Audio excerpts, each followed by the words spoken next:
जय श्री कृष्णा। राधे राधे। श्री हरिदास। आज हम वैशाख मास मातम्य के 21वें अध्याय का श्रवण करेंगे। श्रुतिदेव जी बोले, उसे देखकर शंख मुनि और व्याघ्र दोनों ही बड़े आश्चर्यचकित हुए। तब शंख मुनि ने उससे पूछा, तुम कौन हो और तुम्हारी ऐसी दशा कैसे हो गई? किस कर्म के कारण तुम्हारी शुभ बुद्धि हो गई जो अचानक ही तुम्हारी मुक्ति हो गई? यह सब हमें बताओ। शंख मुनि द्वारा इस प्रकार पूछने पर वह दंडवत कर पृथ्वी पर सिर रखकर हाथ जोड़कर कहने लगा, मैं प्रयागराज का निवासी कुसीद मुनि का पुत्र हूँ। मैं रूप यौवन विद्या संपन्न, बहुत बोलने वाला, धनवान तथा सदा मद में गर्वित रहने वाला था। मेरा नाम रोचन था। आसन, शयन, निद्रा, लोकाचार और ब्याज लेना यही मेरा व्यापार था। मेरी किसी पर भी श्रद्धा नहीं थी। वैशाख महीने में जयंत नाम का एक ब्राह्मण भगवान को प्रिय वैशाख मास के धर्म की कथा सुनाते थे। चारों वर्ण के हजारों स्त्री पुरुष प्रातःकाल स्नान करके मधुसूदन भगवान का पूजन करके दिन रात उस कथा को सुनते थे। मैं भी उस सभा में पगड़ी पहनकर पान चबाकर कौतुक देखने के लिए जाया करता था। वहां जाकर कभी हंसी और कभी निंदा करता। मेरी ऐसी बातों से सभी श्रोताओं का मन चलायमान हो जाता। उसी दोष के कारण मेरी बुद्धि नष्ट हो गई। जब आयु क्षीण हो गई तब मैं 14 मनवरों तक भयंकर नरक में रहा और 84 लाख योनियों को भोगकर इस वृक्ष में, जो 10 योजन लंबा चौड़ा और 100 योजन ऊंचा है, इसकी 7 योजन की खोटर में महाक्रूर सर्प की योनि पाकर निवास कर रहा था। मैं अपने पूर्व जन्म के कर्मों के फल से 10 सहस्त्र वर्षों से निराहार रहकर यहाँ निवास कर रहा हूँ। आज आपके मुख कमल से निकली कथा को सुनने से मेरे सारे पाप दूर हो गए और अब सर्प योनि छोड़कर दिव्य देह धारण कर आपकी शरण में आया हूँ। मैंने तो कभी कोई अच्छा कार्य नहीं किया, फिर न जाने आप जैसे सज्जनों का संग हुआ। अब आप मेरे ऊपर यह कृपा करें कि मुझे कभी अधर्म अहंकार नहीं हो, बुद्धि धर्म में ही रहे, जिससे साधु महात्माओं की संगति बनी रहे, मेरी विष्णु भगवान में प्रीति हो।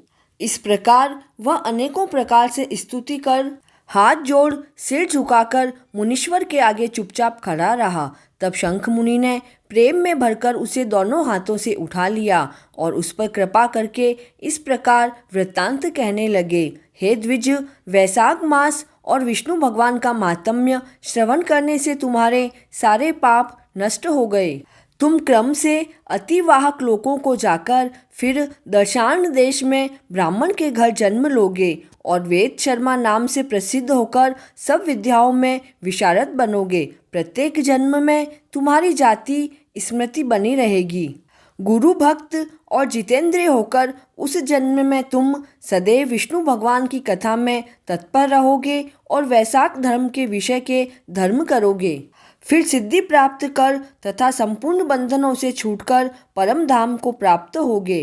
तब व्याघ्र की ओर देखकर वह पुरुष मुनीश्वर से कहने लगा, आपने मेरे ऊपर बड़ा अनुग्रह किया है, जिससे मेरी दुष्ट योनि चली गई और मुझे उत्तम गति मिली। ऐसा कहकर वह परिक्रमा देकर आज्ञा लेकर स्वर्ग लोक को चला गया। हे राजन, तब संध्या हो जाने पर शंख मुनि ने व्याघ्र सहित संतुष्ट हो सायंकाल की संध्या कर विष्णु भगवान के अनेकों अवतारों की कथा सुनाई तथा रात्रि के शेष भाग को व्यतीत कर ब्रह्म मुहूर्त में नित्य कर्मों से निश्चित हो प्रसन्न मन से व्याघ्र को बुलाकर उसके सिर पर जल प्रोक्षण कर राम नाम वाला 2 अक्षर का मंत्र जपने का और मृत्यु पर्यंत इन्हीं धर्मों का पालन करने का उपदेश देते हुए कहा, तेरा अगला जन्म वाल्मीकि ऋषि के कुल में होगा। व्याघ्र को इस प्रकार समझाकर वे दक्षिण दिशा को चले गए। जब तक वे नेत्रों से ओझल नहीं हुए, शंख मुनि की ओर देखता रहा। फिर हृदय में उन्हीं का ध्यान धरकर वैशाख धर्म को करता हुआ व्याघ्र का जन्म पूरा कर उसने वाल्मीकि ऋषि के घर में जन्म लिया।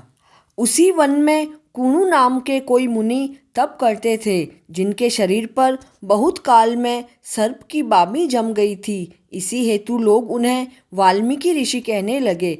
तप के अंत में जब कुणु ऋषि के कानों में स्त्रियों के प्रिय शब्द सुनाई देने लगे तो उनका चित्त चलायमान हो गया। तब उन्होंने एक भील जाति की स्त्री से वाल्मीकि नाम का एक पुत्र उत्पन्न किया। हे राजन, वाल्मीकि संसार में बड़े यशस्वी और विख्यात हुए। उन्होंने सर्व कर्म बंधनों को काटने वाली मनोहर राम कथा रचकर संसार में प्रसिद्धि प्राप्त की। श्रुतिदेव जी बोले, इस प्रकार वैशाख मास में व्याघ्र द्वारा केवल जूता दान करने से ही उसे दुर्लभ ऋषित्व प्राप्त हुआ। जो कोई इस पापनाशक आख्यान को सुनेगा तथा औरों को सुनाएगा, उसका इस संसार में दोबारा जन्म नहीं होगा। वैशाख मास मातम्य का 21वां अध्याय पूर्ण हुआ। जय श्री कृष्ण।